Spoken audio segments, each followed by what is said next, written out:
Yeah, g'day everyone and welcome back to the Gold Coast Titans Frontline podcast. We're now live all over social media and we want to see those comments roll in, ladies and gentlemen. In some places we can bring them up on the screen and we'll do that. But first, let me welcome my co-host, Ross. How are you, my man? Yeah, ready for the second week, mate. Been good. Wasn't the result we wanted on the weekend, but I'm guessing we'll be dissecting that and getting into it. Yeah, it wasn't the result we wanted. It was a little bit disappointing, but we'll get into that and everything more in this show. What we're going to do today, guys, we're going to grade our performance, review the Bulldogs' loss. We are then going to give our 3-2-1s, an affiliate recap. We'll talk any team list changes we'd like to see to the team, and then we'll preview our game against the Knights. So plenty of Titans stuff coming up for you all. And whether you're here with us live or listening later as a podcast, we absolutely appreciate the support here in the front line. Let's start off with our weekly grading segment, Russ. I want you to grade our team's performance anywhere from F- to A+. How did you see it? I'd give it a D-, mate. Straight up. I think all Titans fans here were the first 20 minutes of that game, we lost that game. Straight up. All Titans fans know we lost that in the first 20 minutes. Too many errors, and I'm pretty sure everyone was going, is this the same old Titans? Straight up, yeah. Everyone would have been going, oh, no, not again. We were 22-0 down in 20 minutes, and that was game over. Straight up. After that, we actually won the game after that, but the game was already lost. We've got 24 points on the board, but a little too late, I think. But it wasn't the worst because we could still score points, but that's never really been the Titans' problem. We've always been able to score points. It's always our defense has always been our Achilles heel, and I really feel like it let us down again in the first 20 minutes. Yeah, the first 20 minutes was particularly disappointing. Some of the tries as well were just plain soft. Like, I don't think there's too much more analysis to add. The Josh Curran one and the Kurt Mann ones, for example, like you should just not be going one off a tap, man. Like, what are we doing? Yeah, it was very schoolboyish, dare I say. Look, I'll give us a D+. I think it was somewhat close to a pass mark under the circumstances that I expect the Bulldogs to be a top 4 side this year. When you factor in they lost Matt Burton in the first half, I agree with you, then it probably does drop more to a D-. But if we just go off the fact that I expect the Bulldogs to be a top 4 side this year, and we did have some nice moments, I can give us a D+. Our left side attack looked good. Like going Kelly, Camper, we looked good. Like we scored 2 quick tries down that wing, and we looked good. But how bad would it have been if Burton didn't go off? Yeah, that's honestly, that's a fair question to ask. We don't know. Like, it could have got a lot up. We only started scoring our points when their kicking game went out. His kicking game, we didn't put the pressure on him. He had all the time in the world, and we only started scoring points when he went off. Yep. So, and that was almost as if the Bulldogs were like a little bit shell-shocked. Like, oh my God, this is a key injury. What do we do now? But they quickly composed themselves, so credit to them there. I think I'll finish on this. It was very disappointing, as you said. We got a lot of complex things right. Some of our ball movement was really good, and then we just fell short in some really basic areas, and most notably defense. So let's move on to the game review specifically. We lose to the Bulldogs at Belmore Sports Oval, 40 points to 24. And let's kick it off, Russ, by asking you and our live viewers, if anyone wants to drop a comment, we will be able to bring it up on screen or react to it as we go. We are live. What was your biggest takeaway from the game for you, Blake? My biggest takeaway, mate, Tino's back. Tino was leading from the front, and I'm pretty sure he'll be both of our 3 points for 3-2-1 today. It was good just to see him back, getting in, doing the hard work, and also getting a meat pie. That's encouraging because he is our team captain, and I feel like he really needed that performance. I'll say this, and I'll start with this. I think for the Bulldogs, one thing I underestimated at least was the fact this could be the last time they play at Belmore for the next 3 years, because they have a proposal to the state government to upgrade the entire facility. And it was jam-packed with fans. So perhaps in our analysis in the preview of this, we did discount how it could be the last time the Bulldogs play there in several years. And certainly they showed up. But for me, the absolute biggest takeaway, if I could only take one thing away from this game, it was our start to both halves of football. We conceded a try, Russ, in our first set of defense in both halves. We did. That is like, I can laugh about it because it's round. And wasn't it off mistakes both times? Yes. We put ourselves under pressure. That was a silly thing. Just silly mistakes, eh? Like under 10 stuff. Like you can't be doing that. It's utterly unacceptable for a pro sports team to do that. It reminded me of like in under 10s where you give it to the B kid and he runs over everyone and scores off the kickoff. Yeah, that's right. It wasn't the best. To that point as well, Josh Curran's try and Kurt Mann's tries. That Josh Curran try was way too soft. We should not be getting a tap from the 10-meter line, and he should not be scoring. We had 4 defenders on him. It was poor technique and poor effort. That much is obvious. But let me ask you, was it the softest try you've ever seen in the NRL? It's got to be up there, eh? Honestly, I think it does. It's got to be up there. It was very poor. Like, he just strolled over. Yeah. I mean, I can laugh about it, man, because it's round 1. But imagine if that happened when we were playing for a place in the finals. Oh. I would not be laughing right now. No, you'd be like, we don't deserve to be there. If we're letting in tries like that, honestly. 100%. That was a very bad try. It was. Looking back at our keys to victory for this game, yours was to shut down their left edge of Burton and Kikau. Unfortunately, they were both injured during the game, so it's probably not fair to draw a comment from you as to how effective we were there. So I'll go to my key to victory. I'll ask you and our live listeners, how do you think our forward pack held up? My key to victory was them really getting over the line for us and fighting for everything. Do you think they achieved that? Not really. I feel like we could do a lot better. I actually feel like our 2 props, Mo and RCG, they just didn't have the same impact as the Bulldogs props. Like Max King and stuff were getting in, doing a lot more work. I only feel like the forward, Bo had a good game in second row. But then again, we're gonna talk about this. Where was Fafita? Why did it take 50 minutes to get our $1 million second rower onto that field? Obviously, we know Tino killed it, but I actually wasn't that impressed with our front 2. I actually feel like we went a bit better when Jamin Jolliffe came on. So I don't know what you reckon, but well, I actually liked Brock Gray from the bench. I know we had very limited. He had impact as well. Yeah, he had some aggression. It was awesome. We've got J-Lad's comment on the screen. Shout out to J-Lad. He was a big part of the podcast last year. Awesome to see him back this year. But he does say Sammy Verrills Q Cup. Now, we don't want to single out players, of course. That's not the aim of the podcast. But do you think a tactical switch with maybe Chris Randall starting at 9 could be an option for us moving forward? I feel like it could be an option because Chris Randall can play anywhere, and I feel like he needs to be in that 13 somewhere. And I don't think we can move Tino out of lock. So I guess that's the only other position I could probably play him. And it could be somewhere we do utilize him in the future. I wouldn't. Yeah, I think it's an option. It's an option, but I probably wouldn't pull the trigger just yet. I'll give Sammy Verrills another game to bounce back. 100%. 100%.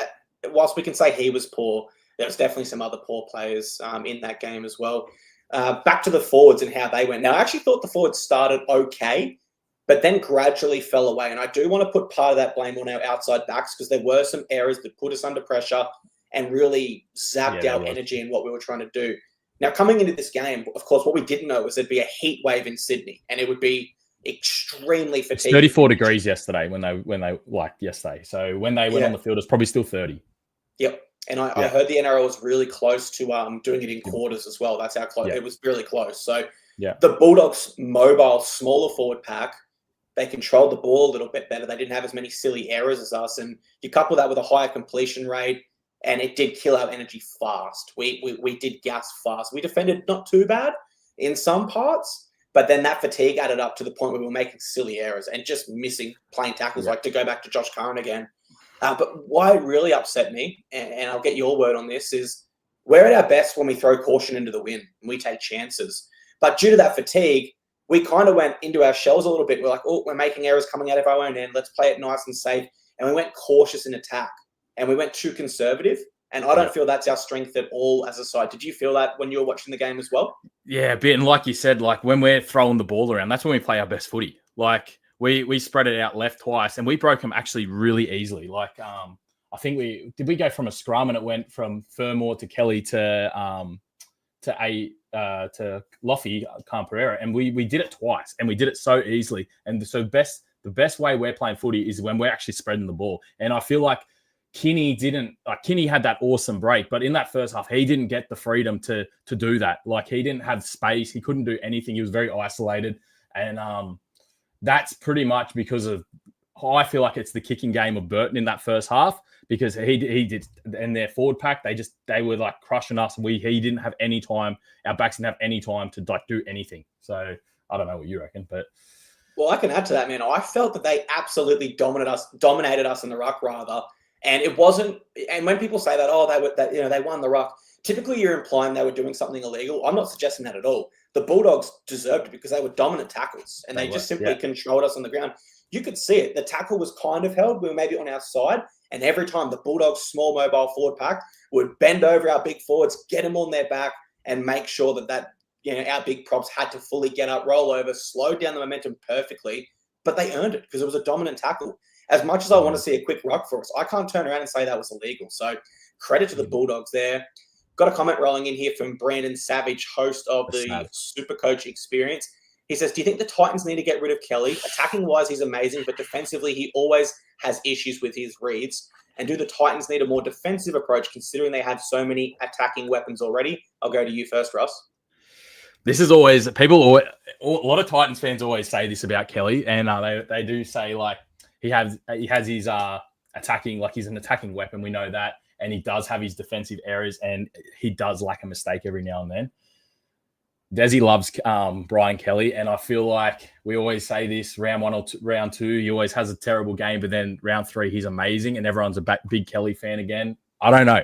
I don't know what we do with him. I'm a big Brian Kelly fan, but yes, sometimes I go, Brian, what are you doing? I think he dropped the ball inside our 10 on the first play, which conceded one of their first tries in the first 20 minutes. But I don't know. I don't know what we do there. I think people always categorize Brian Kelly as a rocks or diamonds player. Yeah, pretty much. But the reality is, in my opinion, his form goes off how we play. When we have a good game, Brian Kelly has like 200 plus meters, multiple tackle breaks, offloads, and he might get 1 or 2 things wrong. When we play bad, I think that's when he stands out because he still goes for the riskier plays. He does. I don't think we get rid of Kelly, though. I think Kelly has earned that spot. Let's not forget he was the players' player last year, so the players voted him as the best player. 2 years. Oh, yeah, last year, wasn't it? Yeah. Last year. So they definitely love playing with him. But what I will say to finish my answer on that response, Brandon, is we've got a really good 19-year-old called Sam Stevenson who played for the Maroons under 19s last year. He will be our long-term centre on that side. And then it will be between Sammy, potentially Carter Gordon, BK, all fighting it out for that other centre spot there. Yep. Alrighty, let's look back at the game and let me ask you, is there any areas you really want to see improved, or where do you think we're at our absolute worst? I'll give you mine first. Okay. Sorry, no, you go first. You go first. I feel like we both know it's just our basic fundamentals. Like, honestly, like just dumb areas, man. We both know that. Like the rest of the game, like, and our defense, we got to tighten up our defense. We know that, but like our attack's fine. We don't need to change our attack. Attack's fine, but just dumb errors. Yeah, mine was our first 10 minutes, and you said errors. We had four errors in the first 10 minutes, guys. We just didn't complete a set. Yeah, I'm pretty sure we got one penalty in that first 10 minutes, and they dropped it second play. Yeah. As soon as we're attacking. We didn't attack for 25 minutes. Yeah. The average set goes for what? Just under a minute? So in the first 10 minutes, if we had 4 errors and we're assuming 50% possession, that's one completed set. What also made it, what added on the pain there was we missed 9 tackles as well. Yep. So I'm just left coming out of this game like, come on, boys. We had some bright spots and some bright patches throughout that game. But instead of patches, let's come out and set the tone early, set the pace of the game, set the intensity, not give our opponent a leg up and waste a lot of energy on defense, which I felt we did. I spoke on the Bulldogs wrestle and the ruck. I thought that was really dominant. And I think our larger forward pack weren't able to replicate that on some of their smaller guys because they're just a bit more mobile. They were getting to their feet nice and early. Look, final thoughts from me. There were some positives in competing with the Doggies side that are expected to play finals. Whether you think they're top 4 or top 8, I think most people would say 5th or 6th. Yeah, they're going to be up there. They'll be in the 8. Yeah, and we've shown some good moments and competed with them. But at the same time, the areas we fell really short in are completely unacceptable, and they were schoolboy mistakes. But if I can, I might rephrase that as a positive because they were such simple errors. It shouldn't take too much to correct. Like I don't imagine Josh Curran is going to score a trial like that every week against us. It was really soft. We can correct it. I don't think he's ever going to score like that again. Mate, that was that was the softest try. Put a bow on it for us though, mate. What are your final thoughts on the week that was? Yeah, just we got to start again, man. Like, just it wasn't a good start. Like, just put a nail through it and start again. Hopefully, we can turn up this week. Just if I was Des, I'd be saying, all right, let's complete our first 5 sets. Don't worry about scoring. Let's just complete them. Yep, I like that. Just get in the game. Just complete them. Don't worry about being fancy. Just hold the ball, complete your sets. 5 sets. Yep. Get rid of those pre-game nerves. I really like that. I think that's something that is definitely achievable for us. It's a good place to start. Alrighty, let's give out our 3-2-1s. So if you are new to the Titans Frontline podcast, every game we give out our 3-2-1s and we get a physical medal created, and the best NRL and NRLW player get that medal on behalf of the Frontline, which if you guys aren't familiar, it's the official Titans supporter group since 2007. 3 points. No shocks who you're going to go with, but who gets your 3 points from this game? Tino, 100%. I'm sure you'll be the same. He was easily had a captain's knock there. He easily led the team, and he was the only one that really showed a bit of art, I reckon. 2 points I'm giving to Beau Fermor. I feel like he was solid, didn't really make many mistakes, was trying the whole time. I think he ran for about 100 and something meters. I feel like he was good. And my 1 point I was going to give to Phil Sami. I feel he ran over 200 meters. It's hard to give a 1 point. I didn't really know who to give it to. I was looking at AJ Brimson, but he had 7 missed tackles. So I was sort of like, yeah, so I'd go Phil Sami. I feel like he still did a lot out of his own end, ran for over 200 meters, so we'll give him the 1 point. Yeah, nice. That's what I like about Phil Sami's game as well. Whether he's playing centre or wing, he comes in and does the hit-ups for us and gives our forwards a break. My 3 points goes to Tino. Effort, intensity, and intimidation factor. We spoke about getting over their forward pack because they are smaller. Well, Tino bumped off them maybe 3 or 4 times in this game and sent them flying. He had quite a few, eh? Yeah, he was breaking. And that's what we need. That's what we need. We need those offloads. And so then our players like Kinney and JC can get around. You know what I mean? That's what we need. So Tino was the only one really doing that. Yep. The tackle breaks, the offloads, they are all going to add up for us. My 2 points goes to Beau Fermor. Classic workhorse performance. Yep. Dare I say, and I think fair people might agree with this, he probably has overtaken Dave as our best back rower. I think Dave still has the better X factor, but Beau certainly gets through. Dave didn't really get an opportunity, did he? Not in this game. No, I'm not comparing them just strictly off this game. I think if you consider, where they're both at, though, I reckon Beau's ahead of him on form at the moment. I would go with that. Yep. And my 1 point, AJ Brimson, I think he definitely tried hard. His execution was off in some areas in offense and defense, but he was always backing up. He was always trying, and I just appreciated the effort. Happy to. It would have been good if he got his slam dunk try. Yeah. So what were your thoughts on that? Do you think he was hit high? Because if that was in general play and he wasn't going for a try and you're hit high and you drop the ball like that, surely we would have got the ball back. Would have been a penalty, but it would have been a penalty, but because it was a try scoring situation and he just kind of fumbled it and the hit wasn't that hard. I mean, there was a few times I could criticize the referee in the game. There's no point. We lost by too much of a significant margin for it to matter. The ref didn't change the outcome of the game. There's no way. 100% agree. People are commenting about Brock Cement Gray. I love that. Toddy, we don't have an update on Gordon Carter. Unfortunately, we do want to see him back as soon as possible, but no update there just yet. Let's go into our affiliates recap. So Ipswich Jets had a bye, so we're only looking at our Tweed Seagulls. Yep. They did defeat the Northern Pride 20-16, which in my view is a pretty significant win when you think that the Pride had Robert Darby and Zach Labour, 2 Papua New Guinea internationals. Yep. Jake Clifford and Jeremiah Nanai dropped back. So we beat a pretty good side there, mate. I'll ask you straight away, which one of our affiliate players stood out to you in this one? Jacob Alec-Winky. I'm pretty sure he had ran for about 150 meters. Did he have a try or a try assist? Yeah, he had a try, the big fella. He had a try. Obviously, he's one of our fringe players, so that's always looking good. Tony Francis as well had a big game. He's another one of our fringe players. Will probably get a couple games this year. He ran for over 200 meters. So all of our players that have played a bit of first grade, they looked good. So yeah, they did. So I'll read you guys out the stats so everyone's got them at home. Tony Francis had 156 meters, 2 tackle breaks, 5 tackles for 0 missed. Tommy Weaver, he had a great game, 2 try assists, 120 meters, 3 tackle breaks, 1 line break assist, 15 tackles for 4 missed, and 343 kick meters. So really complete performance there from Tommy. Tukey Simpkins, our recruit this year who came from the North Devils, 17 hit-ups for 169 meters, 3 tackle breaks, 3 offloads, and 30 tackles for 5 missed. Jacob Alec-Winky, he had a try, 111 meters, 3 tackle breaks, 1 line break, 2 offloads, 20 tackles for 2 missed. And for me, the standout player was actually Tukey Simpkins, Russ. I just think he's a huge chance to break into our side because, as you said, we need those offloads and tackle breaks. 3 offloads. As soon as you said that, I was like, wow, I missed that. Like, that's huge. Yeah. And he's another guy like Thomas McKaylee that debuted at the Tigers during their rough spot, didn't shine all that much, got dropped to reserve grade, and then found himself in reserve grade last year. Won the premiership off the bench for North Devils. Had a great season, 150 plus meters average. So he's knocking on the door, I think. Would you agree with that? Yeah, well, why those stats? 100% he is, yeah. I love it, man. I love it. And on another note, guys, Sam Stevenson, the 19-year-old centre we spoke about before, he scored in the first minute of the Mal Meninga Cup, and Zane Harrison, our promising young halfback, scored as well. Unfortunately, the Mal Meninga Cup, which is Jersey Flegg equivalent of Queensland Cup, they don't do specific player stats, but I can tell you Tweed did win that game against Brisbane Tigers, 32 points to 14. So all round, a great week for all of our affiliate players. Both of our affiliate grades there get a win. So some positives to take from the week. We got something there, I guess. Yep, a little bit to take from that. Let's look forward. So we're recording this on a Monday for anyone that's listening back as a podcast, and we don't know what the team list will be until 4 p.m. on Tuesday.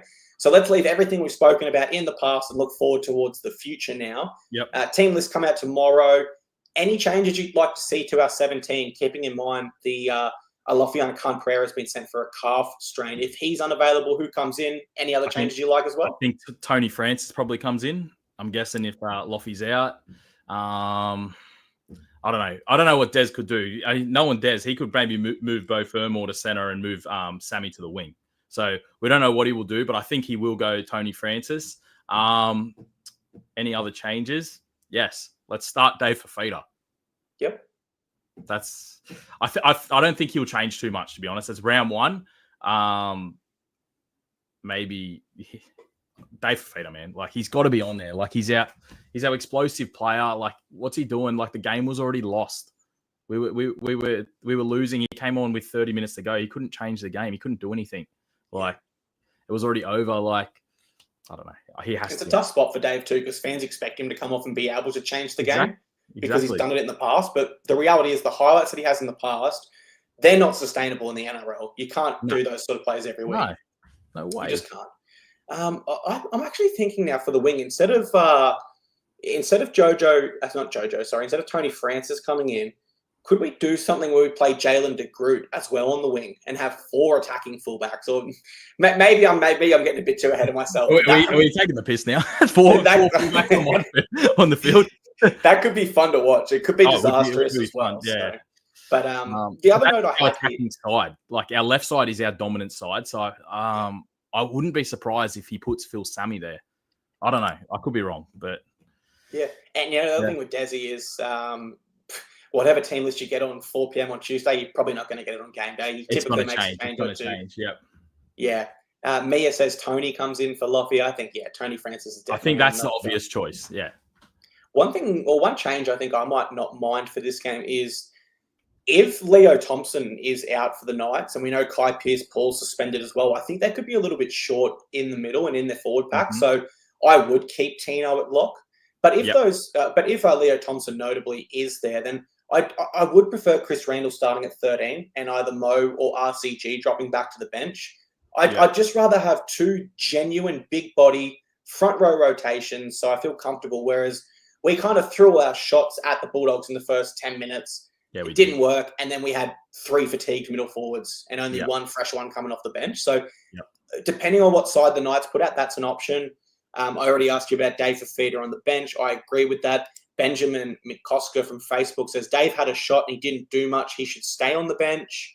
Yeah, but I think Ben, if he starts that game, he probably is presented with more opportunity. It's really tough to come on when the game's slipped away. It's hard because that first, he would have been involved in that first 20 minutes where he couldn't have done anything either. But when we were that far down, I don't know why he didn't just come straight on going, get on now. You know what I mean? Yeah. Not wait. Yeah, we need to change it. The game. The game was over. So I actually didn't think Dave played that bad when he came on. I feel like he was trying the best he could, but it was just a little too late. One thing that frustrated me about how we were using Dave as well was line balls. Like, he'd get the ball and the defense was right there to meet him. Guys, give Dave a wind-up. Hit him early. Let him run 10 metres so that he's got that momentum and he can break a tackle or offload. So, yeah, I see where you're coming from there, Ben, but I also don't want to be too critical of Dave just given the circumstances. You can't criticise him off that performance. That was not his fault. Yep, exactly right. Let's look ahead now, man. We've got a game to preview. Saturday, 7:35 p.m. versus the Knights. We're back home at Cbus Super Stadium, our first home game of 2025. But we are coming up against a really strong Knights side that has started. They looked good against the Dolphins. They did. So I'll go to you and our live viewers as well. Remember, we are live. We'll try to bring some comments up and react to them. What is everyone's predictions for this game? Over to you, Russ. I don't know. So I watched them the first game against the Tigers, and I wasn't that impressed. I thought it was like the worst game of the round when they round one, the Knights. Second round, they impressed me. I feel like Kalen Ponga is playing fullback, but pretty much playing a 7 as well, controlling the troops around. So if we're going to win, we're going to have to. It's obvious. Everyone's going to say, but you have to stop him. But the other player that really needs to be stopped is Fletcher Sharp. That guy is everywhere, and they actually play very similar to like our halves. Like Fletcher Sharp's another fullback, so their spine players are very similar to what our spine players are. They're playing with fullbacks. They're playing with two fullbacks that are dominating, and they were finding a lot of line breaks. Another player that stood out for me that we'll need to shut down is Dylan Lucas as well. He makes a lot of breaks. So that their left side is their dominant side again. We have to shut that left side down. Mm-hmm. When I break this one, Yep. Without Kai Pearce-Paul, which is what plays on their right, they're definitely going to be more left side focused as well. So that's 100% they're going to go that side. Yeah, no, certainly a great shout. So their left side winger, I think that's Greggy Marzu. So we need to mark up on our former player there. Yeah. This is a similar one to the Bulldogs for me, where it's certainly winnable. But I think if you were in a tipping competition, you probably wouldn't take us. We're probably just below a 5 out of 10 chance. When you look at it objectively and you strip away the bias and the fact we all want the Titans to win. Now, they went 2-0 over us last year. One was in Magic Round and one was in Newcastle late in the season. But we actually do have a great record over the Knights at Cbus. So since 2016, they've only beaten us there once, and that's from 10 games. Yep. So they have struggled on the Goldie. And I really would love this year if we could build a fortress at home, reward our fans that pay their hard-earned to rock up at Cbus. And that's where we struggled last year. We won most of our games away than home. Yeah, we did. You're right. Yeah, we should be making it more of a fortress. We did play them round 26 last year, which we were already knocked out. They were playing. Was it round 26? Yeah. I believe it was, yeah. They were playing for finals because they went on and won their last round to get into the finals and the 8th spot. So they absolutely pumped us. What was it, 34-16 or something? I looked 14. It wasn't pretty. I'm pretty sure that was Kalen Ponga and Fletcher. I'm pretty sure Fletcher Sharp got a hat trick in that game. So but that wasn't that long ago, but we didn't really have anything to play for. I just hope we can bounce back, man. Like, honestly, like that's what we need to do. If you look at their two opponents, like Tigers had a good win on the weekend, Tigers and Dolphins, I don't have them in my 8, so I don't think they were like two like strong opponents that they're versed. I feel like Bulldogs are a stronger opposition out of those two teams. So I don't know. Like I feel like we can be competitive this game, and I feel like we could win this game. Yeah, I'm definitely in the same boat there. I'll give you my key to victory. Now, I've kind of got 2 this week. Number 1, and this is what you touched on, where they do have a very similar spine to us at the moment with multiple fullbacks attacking, is control the football, because whichever side has the most attacking opportunities will probably win this game. Because both sides are going to be throwing that offensive-orientated football, it's going to fatigue defenses quicker. So we need to hold the pill. Simple as that. But I also expect him to be short on middle forwards. Now, Leo Thompson is reportedly injured with an MCL. He'll be out for 4 weeks, I've heard. And Kai Pearce-Paul has been suspended. So our forwards have a chance here against a depleted Knights pack to really stand up at home and, in my view, make some amends for what happened in the opening round. They can absolutely win this game for us. Make no mistake. And I know it's a classic saying in rugby league, the forwards will win us this game and our outside backs will decide how much. They both have an equally important job to do. Yep. But our forwards, it needs to start with them, in my view, mate. What are your keys to victory? What's something you really want to see us execute or nail in this one? I said it earlier. I want us to complete our first 5 sets and just get the ball rolling. So just stop with the errors. Like, we just need to clean it up. Don't worry about scoring points early on. Just completing our set and really shutting down that left side. Absolutely love it, mate. Look, as for my prediction, I'm going to say it's a winnable game for us. I think if we correct some of those basic errors from last round, which I don't think will take let me say this. It's not our errors and mistakes last round weren't things you need to drill for weeks on end of training to fix up. It's just between the ears, just a mindset thing. So if we can get the mindset right in this one, I think we can win by 10 points or so. So for my prediction in this game, I'm going to say Titans set the tone in our first home game. We've got a run under our belt now. We blew the cobwebs out in round 1, and we're going to beat the Knights by around 6 to 12 points, mate. What's your prediction? All right, let's go. We're going to win by 6 points. Yep. 2014. Love it, mate. And what about a score prediction? Anyone you're looking at for try scorers you think could cross for a try here? Who's getting over? I reckon Jaden Campbell. Big JC. I love it, mate. I'm going to go Bowie Fermor. A lot of people don't know this. He's actually a former Knight. He was their Jersey Flag Player of the Year when we signed them. And I loved his energy and effort around the ball last round. Obviously, it didn't pay off. We didn't get the result. But, I love Bo's effort last round. And he deserves a try. He deserves to be rewarded with one. Yeah. And I think if our spine clicks and we correct those errors, we'll get a lot more opportunity with the ball, and a lot more attacking chances. So I can see Big Bono's crossing for a try there, and absolutely hope he does. Yeah. All right, everyone. That is our first ever Gold Coast Titans Frontline podcast live show completed for you all. We'll be aiming to be live around the 6:30 p.m. mark on New South Wales time, 5:30 p.m. Queensland, every single Monday for you to break it all down. And if you missed the live show, well, it's also going to be uploaded to Spotify and Apple. So please share the show around and help us grow the Frontline, guys. With that in mind, we will see you all next week, ready to do it all again. Thanks for your time, Ross, and thank you, have a great week, everyone. Yeah, thank you. Go Titans. Go the Titans. Boom.